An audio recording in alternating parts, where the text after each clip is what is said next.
इस वीडियो में हम बात कर रहे हैं अधिक मास के अंतिम दिन की। अंतिम दिन है 15 जून को, और जिन लोगों को लगता है कि मेरे पितरों की दुर्गति हो चुकी है, और या जिन लोगों को लगता है कि मेरे पितर मुझसे रूठे हुए हैं, या जिनको लगता है कि मेरे पितर मेरे परिवार को आगे बढ़ने में मेरी सहायता नहीं कर रहे, या मेरा बिजनेस नहीं चल रहा, या मेरे बच्चों की शादी नहीं हो रही, या मेरे तमाम परेशानियां हैं, तो अधिक मास का अंतिम दिन जिसे हम अमावस्या के नाम से जानते हैं, वो अमावस्या का दिन 15 जून। आपकी जानकारी के लिए बता दूं, ये अमावस्या साधारण नहीं पड़ रही, बहुत सालों बाद ये दुर्लभ संयोग बन रहा है। दुर्लभ संयोग क्या बन रहा है? सोमवती अमावस्या पड़ रही है उस दिन।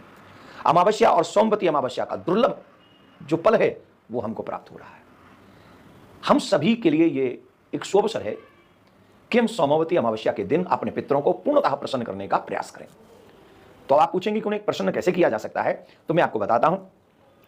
पितृ कार्यों में श्रद्धापूर्वक स्नान के बाद पुरुष लोग सफेद वस्त्र पहनकर अपने पितरों को तर्पण करें, जल प्रदान करें। और जल भी कैसे करना है? बोले देखो, जल पितरों को काले तिल बहुत प्रिय हैं। जौ ले लें, काले तिल ले लें, और थोड़ा सा गंगा जल ले लें, उसमें कच्चा दूध मिला लें, लेकिन पात्र होना चाहिए तांबे का। तांबे के पात्र से अपने पितरों को तर्पण करें, जल प्रदान करें। एक ब्राह्मण उनके नाम से जिमाएं उस दिन। शाम को रात्रि जब हो जाए तो आपको क्या करना है? इससे पितर प्रसन्न होंगे। जब उनको तर्पण कर रहे हो तो ऑब्वियसली आप अपने पितरों को याद करेंगे और उनसे क्षमा याचना भी करेंगे, प्रार्थना भी करेंगे, आपके परिवार सुरक्षित रहे आदि आदि की प्रार्थना भी करेंगे।